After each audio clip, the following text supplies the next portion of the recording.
Miss the days of what? Design. Oh. Alrighty. Cool. So, be mindful you probably want a place to take notes. I highly suggest this sheet as a means to take notes. I'm going to talk about the process of titration.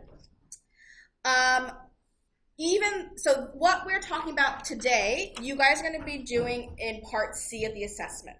So remember how I said this assessment's divided into 4 parts? You have part A, B, C, and D. Even though this is the second to last section on the titration internal, I like to do it early so that way you guys can understand the big picture of what you're doing and why. It gives you context to what is part A and part B. The other thing that's going to be really important is that I'm going to be talking about accuracy improving techniques, which is what you need to be writing about in part D. So you're going to need to write about it in part D. You're also going to need to have to apply it in part C. So some things to kind of keep in mind is I've grabbed some equipment. I've grabbed my burette and my clamp stand. I've grabbed a funnel. I've grabbed a flask. I've grabbed 3 beakers. And I'm going to still be popping over here to grab some more stuff as I'm working. First thing that you're going to need to do, and my suggestion, is because all these solutions are clear and colorless, you should label your beakers so you don't mix them up. I have seen many, many people mix up the acid and base, and then they do the titration, and their numbers are completely off because they have accidentally neutralized their solutions. So I'm going to be labeling 1A for the acid, B for the base, so creative with my naming, and then W for waste. So I have 3 separate beakers for that. I'm going to go start collecting my solutions. So for the acid today, I have undiluted purified household sour cream. So this is a sour cream solution that we've purified, and we haven't diluted this purification, but in this flask here, I believe we are testing for lactic acid. So that is the acid in this equation. So I'm just going to put some of that into my beaker. All right, the second thing I'm going to be using is my base. My base is going to be sodium hydroxide.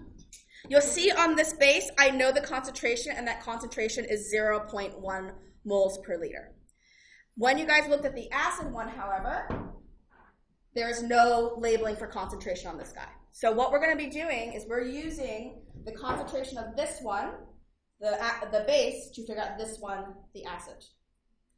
Oh, interesting. Yes, interesting. All right. So there's the base. I might probably need more base as we're working. All right.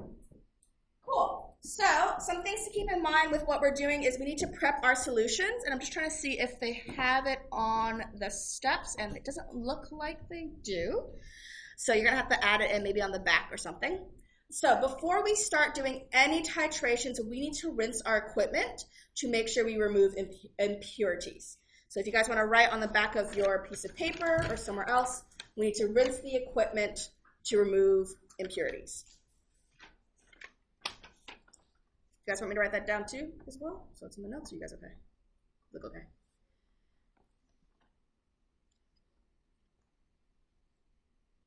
Now, question for you guys. Do you think I'm going to want to rinse with water?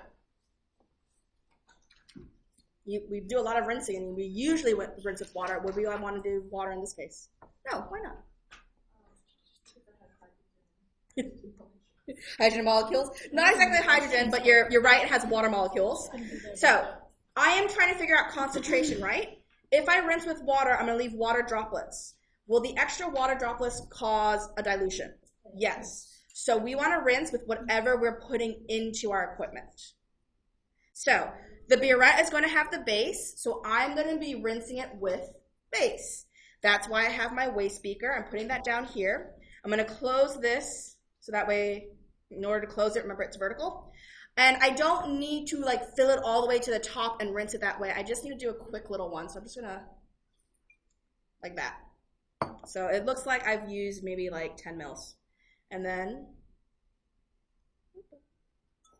let that go out. So rinsing it, now it's getting prepped. It's going to be lots of waiting around. Things take a while. Next thing we're going to grab is my pipette.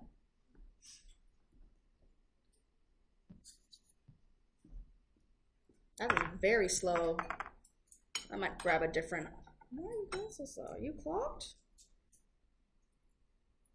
I was taking its sweet time. I might grab a different burette.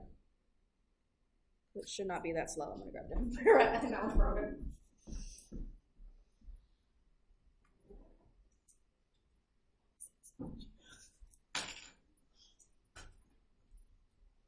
Should not take that long to empty. So we'll just grab a different one. I'll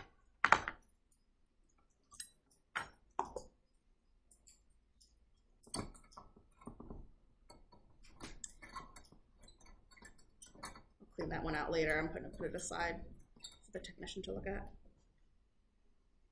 Bye-bye.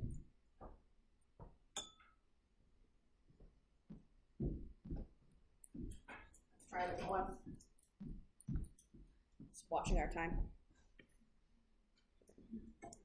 Sorry, it's going to be really note heavy today. The whole process takes a while.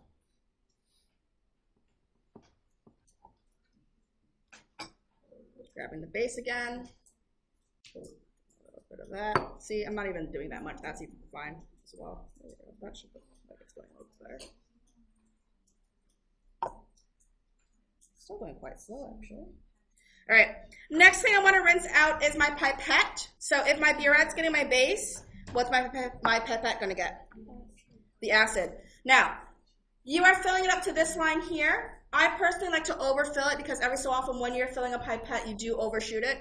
So do keep in mind that you are going to fill it all the way for this guy, just to make sure that you have a nice, good rinse. So again, I just want to remove any potential contaminants in here because I'm very, very mindful.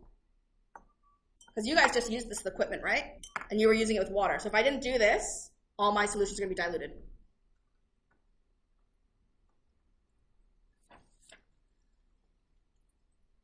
There we go. Alrighty. I should also probably get a paper towel too. See, I'm going to remember things as I'm going.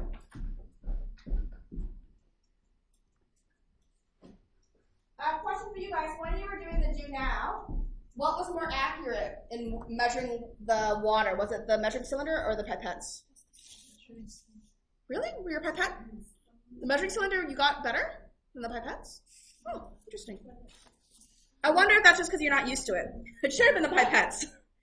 Alrighty, it's okay. So, now that I've done all my rinsing, I'm going to start filling up my burettes. Now with the burette, I'm just moving this guy around, rotating it so that way the numbers are the front so I can see it. You don't have to get it at 0, 0. You can get it at any volume because you're going to be doing a difference subtraction to figure out the volume of the titrate you're using. So keep that in mind. So I'm going to more or less fill this up. Be careful not to overfill it and not to because it does take a while for the solution to go through. Yesterday, if you guys remember, someone overfilled it and then it flew everywhere. So just be patient with it. Also, I think the other thing people don't realize is they fill it up and then they put it all in, they overfill it and then it's staying in the flask, or sorry, in the funnel. And then they remove the funnel and then water goes everywhere. So if that happens, just take your beaker, put it back underneath and drain some of it out.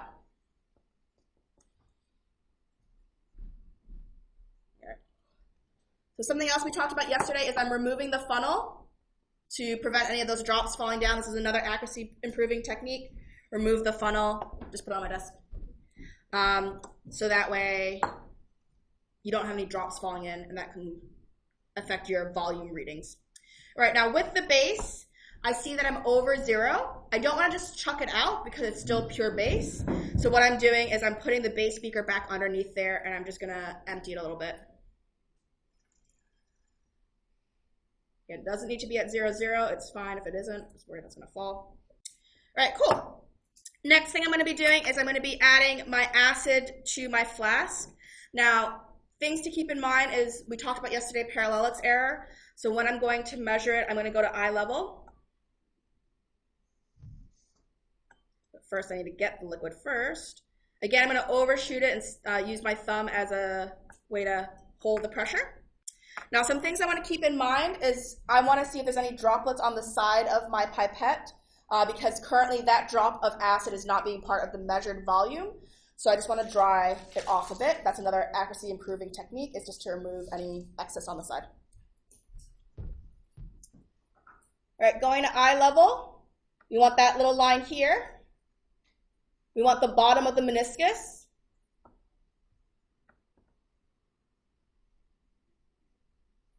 So that way I know I have 10 mils.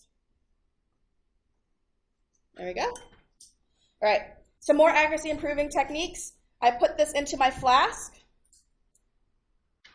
like that. Probably doing this the wrong way around. Actually, no, this is usually how I do it.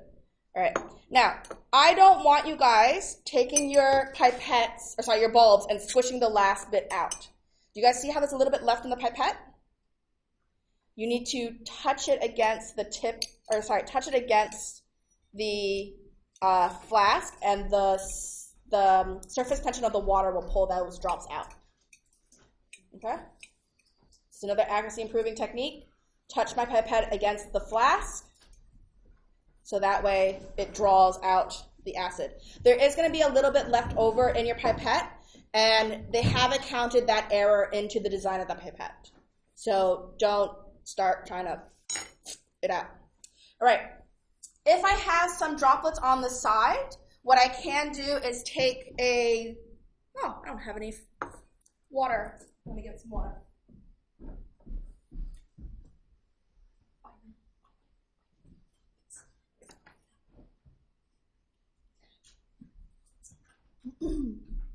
So, all right, I won't write a note because I'm busy. Okay, so one of the things to keep in mind is, like I said, we're going to be thinking about the base concentration, and we're using that to figure out the acid concentration. All right? The reason why we can do that relationship is because of something called stoichiometry. We have the equation for the acid and the base and the neutralization, and if we know the amount of one, we know the amount of the other. So the way we're going to figure this out is that concentration equals amount divided by volume. And this number here is what I'm going to be using to check against the equation. So, even though we're dealing with concentration, at the end of the day, if we know volume, we know amount. Now, we know in the acid the volume, right? Because we know how much we added. So what you can do then, if you want to make sure that all the acid is in the flask, is you can take a water bottle and you can squirt to make sure all the little droplets go down. Now, this is not going, even though it is you're diluting your solution, the amount of acid stays the same, and right now we're just calculating it based off the amount. So that is okay to do. So it's another accuracy improving technique, is taking your water bottle and squirting any droplets of acid down into the flask to make sure it's there. Okay? The next thing you're going to do then is you're going to add phenol to your flask, and this is our indicator. So this in an acid is colorless, in a base is going to be pink. So I'm just going to drop like 1, 2, 3, 4, maybe like 4 drops or so. You see how it's colorless? So it tells me it's an acid. If I want to see what a base looks like, I just don't know if there's enough base in here. Let's see. Add some more base. Actually, it's probably not going to work. Let me check. Where am I going to check that? I just want to show you guys what it does when it's in a base. So when we're in a base, there you go, pink. See? Pretty. You guys are going to hate this. You're going to get so agitated. You see how there's a photo, like a comic strip of the guy freaking out when he's titrating? This color is going to be your super annoyance. Okay, so I've added my phenol. This is my acid. My base is in here, and the idea is that when I'm titrating, I'm trying to get to a pale pink value, and that's when in my equation, the acid and the base concentration are the same because they've been neutralized. If I go too dark pink, you are overshooting, and you have too much base to acid, and your calculations won't work. So I suggest, again, as other accuracy improving techniques, get a piece of paper, put it underneath your flask so you can see that pale pink, so that way you're not going to overshoot it. That's another accuracy improving technique. There's like 10. So just have to write about 2 of them, really.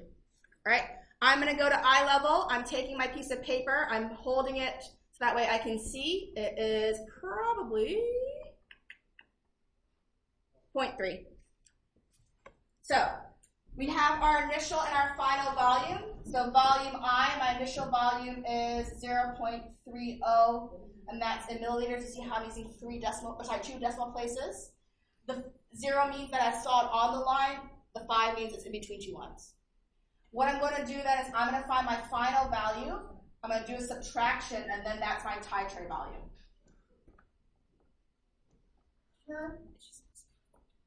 Okay. Is it initial volume was what I just measured. I'm going to titrate until it turns a pale pink, and then I'm going to stop. That's my final value. I will take my final volume, and I will subtract away my initial value, and that is my titrate volume. That's the volume that I needed to neutralize my acid. It's just like how you guys were doing in your do now. You were weighing the beaker or weighing the flask, and then you subtracted that from the total with the water, so that way you can figure out how much water you have. All right. Cool, let's do it. The first titration you're going to do is known as a rough titration. You're going to just basically shoot it in and get a rough ballpark of where your volume is. And then once you have a rough ballpark, you can do it more accurately the other 3 times. You should do at least 4 titrations.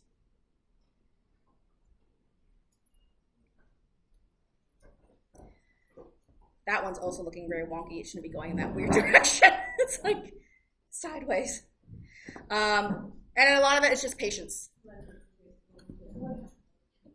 It's a very tedious activity, titration. It's going to take a lot of patience. I generally do find girls are better at this than boys because they are more patient. Boys tend to rush because they get irritated.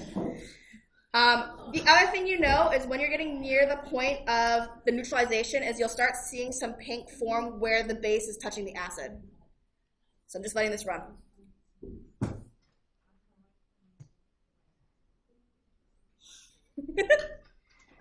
The other thing to keep in mind is that you probably want to go to the bathroom before you start titrating because the sound of the little water going, or sorry, the solution going through the burette is going to make you want to pee.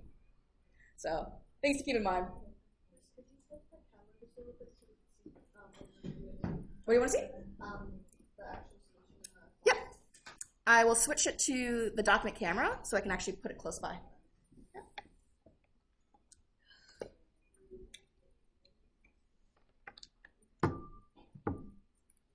There you go.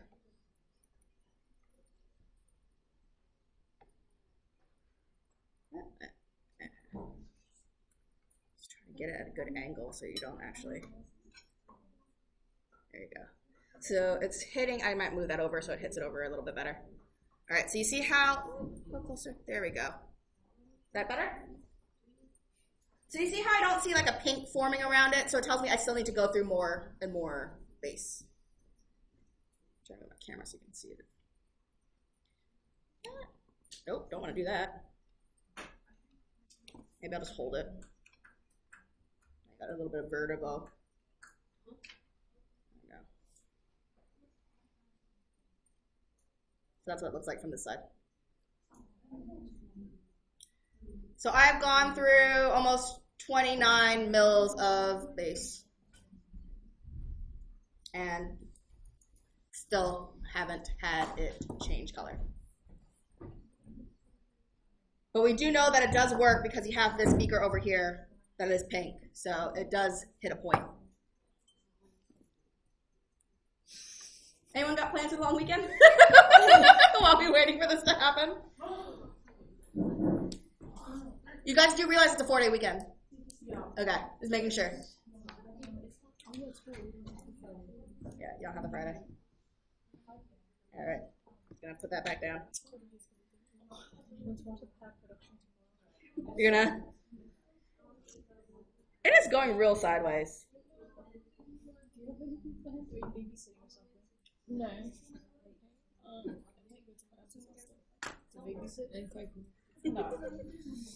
Such a tedious process, this. I'm glad I switched burettes though, because the other one was going real slow.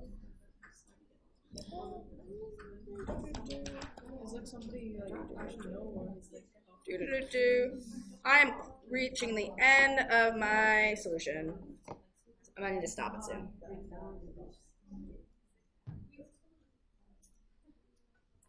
This is titration in a nutshell.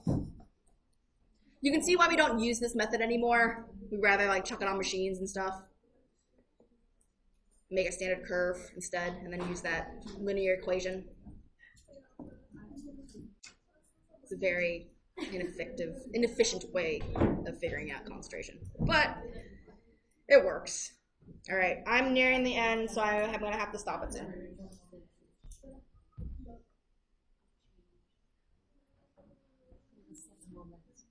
Okay.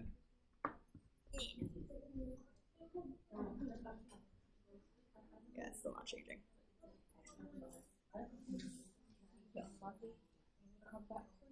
Maybe on Monday it'll be done. All right, I'm just gonna stop it here. Okay. There was a reason why I did this. Let me switch this. Wait a whole week for this. All right. So I have put in at least 50 mils, and it hasn't changed color. All right. I did this on purpose because I want to teach you why we need to do part A. All right. If I didn't have this change color, what would my next step be, you think? I don't have any more base right now, so what would I need to do? I would refill it. Is refilling a good idea? No, it is not. If you have to refill in the middle of a titration, you are going to decrease the accuracy of your results. Because now I have to factor in that I have to read this number correctly, that number correctly. I have to pour it into my funnel again. I have to make sure I remember to remove my funnel. I got to read it again. I got to read it again. And then I have to write down all these numbers. So when you are doing titrations, ladies, when you're doing titrations, you do not want to refill the burette. So that is why we have to do something to our two solutions, or at least one of the solutions, to then make this a better ratio. So right now, I can refill it. I think the ratio is somewhere to be 1 in 10. So the lactic acid is probably about 1 mole, and the sodium hydroxide is 0.1 moles, or molar. So what that means is for every 1 mil of acid I use, I need to use 10 mils of base. So I put in 10 mils of acid, and if it's a 1 to 10 ratio, how much base would I have needed? About 100. So you see how that doesn't work in 50 mils? So I'd have to refill it at least once, if not more times. So that is not accurate, so we need to do something to our solutions to make the ratio closer, because ideally I would want to be able to do like 10 mils of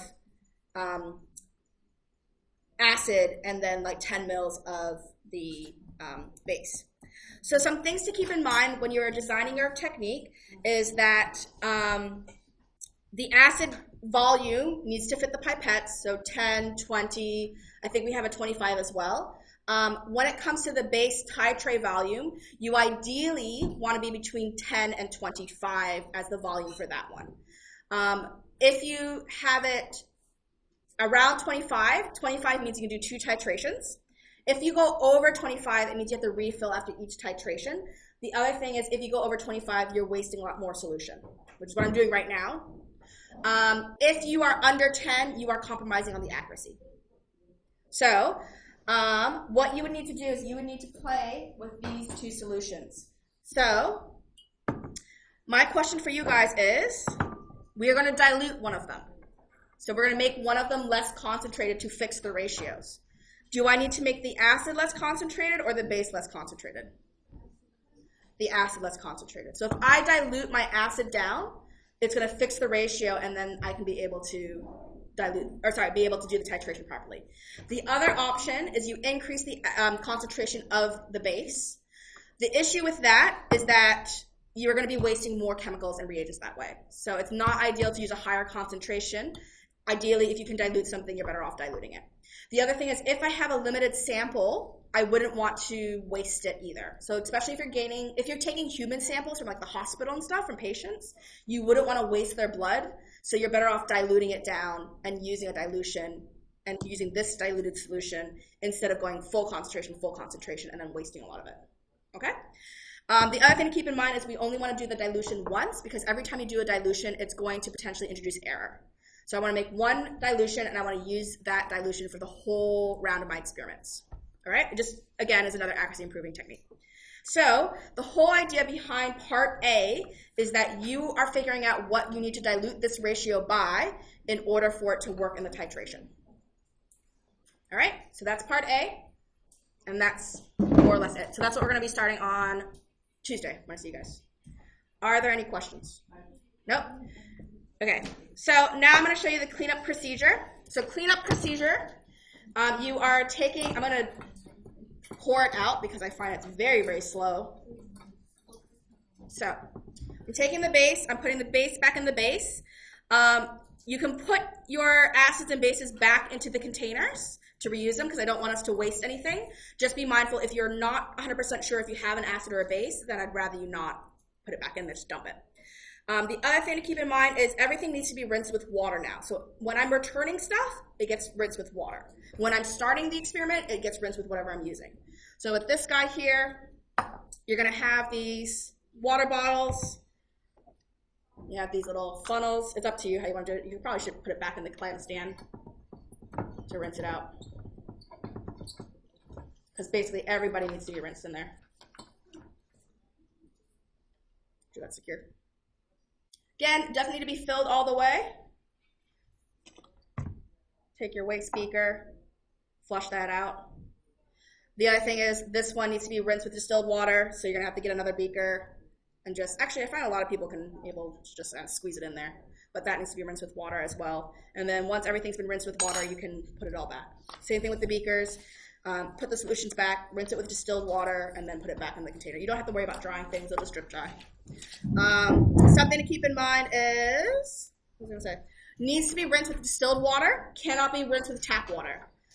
Tap water has little ions in there, and those ions can crystallize and clog my equipment. So we want to make sure everything we're using is distilled solution of thing. Yeah. And that's what you guys are going to be doing for the next couple weeks. We haven't unfortunately been able to see that pale pink, but that is okay. You guys will see that next week. Actually, not next week, in a couple weeks.